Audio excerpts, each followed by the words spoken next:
क्या झूठ बोल रहा है बीसीसीआई? क्या बीसीसीआई अब बहाने बना रहा है? दरअसल ये बात किसी और ने नहीं बल्कि टीम इंडिया के पूर्व सेलेक्टर ने कही है। उन्होंने ऐसा क्यों कहा है बीसीसीआई की बात पर उन्होंने पलटवार करते हुए ये बात कही है। दरअसल आपको बताते चले कि वेस्ट इंडीज दौरे के लिए जब सरफराज खान का सिलेक्शन नहीं हुआ था तब उसे लेकर के बवाल मच गया था।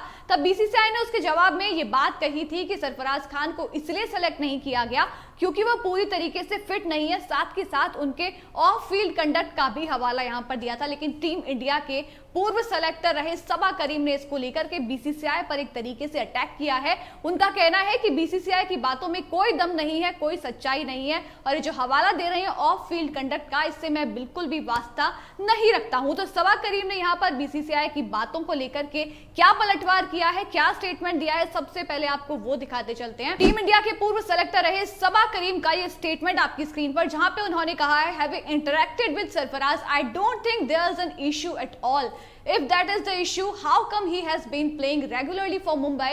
We have not heard anything from the Mumbai coach or the captain or the management. यानी कि इनका यहाँ पर कहना है सरफराज खान से जितना भी इंटरेक्शन हुआ है उसके हिसाब से मुझे नहीं लगता ऐसा कोई भी इशू है। उनका बिहेवियर का या उनके मिसकॉन्डक्ट का कोई भी इशू मुझे यहाँ पर नहीं लगता, जैसा कि बीसीसीआई का कहना है। वहां पे उन्होंने आगे इस चीज को लेकर के कहा, अगर इस तरीके की चीजें होती तो फिर वो मुंबई के लिए अब तक कैसे खेल रहे हैं? मुंबई के लिए डोमेस्टिक में सरफराज खान खेलते हैं, यहाँ पर उसी का हवाला उन्होंने दिया है। उनका मानना है कि अगर ऐसा होता, सरफराज खान के बिहेवियर को लेकर के कुछ इश्यू होते तो मुंबई के लिए वो कैसे खेल रहे होते? हमने ऐसी कोई भी बात अभी तक मुंबई के कोचेस के, कैप्टन की तरफ से, मैनेजमेंट की तरफ से नहीं सुनी है।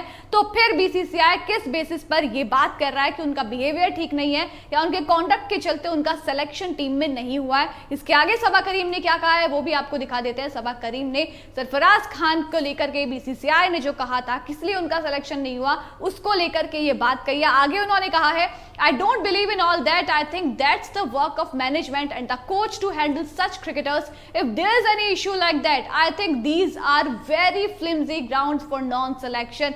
यानी कि सरफराज खान को सेलेक्ट नहीं करने के पीछे बहुत ही फ्लिम्जी ग्राउंड्स है, इसमें कोई दम नहीं है, कोई भी एकदम बेसलेस बात है जो बीसीसीआई की तरफ से कही गई है। यानी कि बीसीसीआई ने जो बात कही थी आपको फिर से बताते चले, सरफराज खान को सेलेक्ट ना करने के पीछे ये कहा गया था कि फिटनेस नहीं है, साथ के साथ उनके मिसकॉन्डक्ट का हवाला दिया था कि उन्होंने ऑफ फील्ड उनका कॉन्डक्ट ठीक नहीं है जिसके चलते हमने उन्हें सेलेक्ट नहीं किया। लेकिन सबा करीम बीसीसीआई की इस बात से बिल्कुल भी सहमत नहीं है। उनका मानना है कि मैं इन सब चीजों में बिल्कुल यकीन नहीं करता, कोचेस का, मैनेजमेंट का काम है इन सब चीजों का ध्यान रखने का। अगर ऐसी चीजें होती तो पहले आपको देखना चाहिए था, पहले ध्यान देना चाहिए था।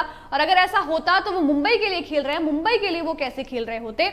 और जो बीसीसीआई का जो भी कहना है इसको लेकर के सौरव गांगुली ने भी बयान दिया था। बीसीसीआई के डिसीजन को लेकर के सुनील गावस्कर का भी ये मानना था कि अगर आपको इस तरीके के प्लेयर्स को सेलेक्ट नहीं करना है तो फिर आप डोमेस्टिक क्यों करवाते? आप मत करवाइए। सरफराज खान जब टीम में सेलेक्ट नहीं हुए थे तो उसको लेकर के बहुत बवाल मचा था, इसके पहले भी उनको नजरअंदाज किया गया था। और अब एक बार फिर से वेस्ट इंडीज दौरे के सामने जब उम्मीद थी कि सरफराज खान अब तो टीम में आ ही जाएंगे, एक ऐसा बल्लेबाज जिन्होंने शानदार उनका रणजी सीजन रहा है, पिछले रणजी सीजन की बात करते चले, करीब करीब 550 रन वहां पर उन्होंने बनाए हैं, 92 से ज्यादा का उनका एवरेज रहा है और एक ऐसा बल्लेबाज जो ट्रिपल सेंचुरी तक लगा चुका है, पिछले सीजन में भी सेंचुरीज उन्होंने लगाई है। उसके बावजूद आपने सरफराज खान को सेलेक्ट नहीं किया है। जब पहले भारत में सीरीज हुई थी, इंडिया की टेस्ट सीरीज, तब भी इन्हें नजरअंदाज किया गया था और तब भी यही सवाल उठे थे। और अब एक बार फिर से जब इनका सिलेक्शन नहीं हुआ है तब कई तरीके के सवाल उठे। इसके बाद बीसीसीआई को यह सफाई देनी पड़ी कि इस चलते, उनकी फिटनेस और मिसकॉन्डक्ट के चलते उनको हमने सेलेक्ट नहीं किया है। लेकिन सबा करीम इस बात से बिल्कुल भी सहमत नहीं है। उनका मानना है कि बीसीसीआई की बातों में कोई दम नहीं है, कोई सच्चाई नहीं है। तो यहां पर यह सवाल एक तरीके से खड़ा हो गया कि क्या बीसीसीआई बहाने बना रहा है? क्या बीसीसीआई उनको सेलेक्ट ना करने को लेकर के झूठ बोल रहा है? आपको क्या लगता है और सबा करीम की बात से आप कितना सहमत हैं वो कमेंट सेक्शन में हमें जरूर बताइएगा। अगर चैनल को अभी तक सब्सक्राइब नहीं किया है तो सब्सक्राइब कर लीजिए, वीडियो को लाइक और शेयर करना बिल्कुल भी मत भूलिएगा। अभी के लिए मुझे दीजिए इजाजत। जय हिंद, जय भारत।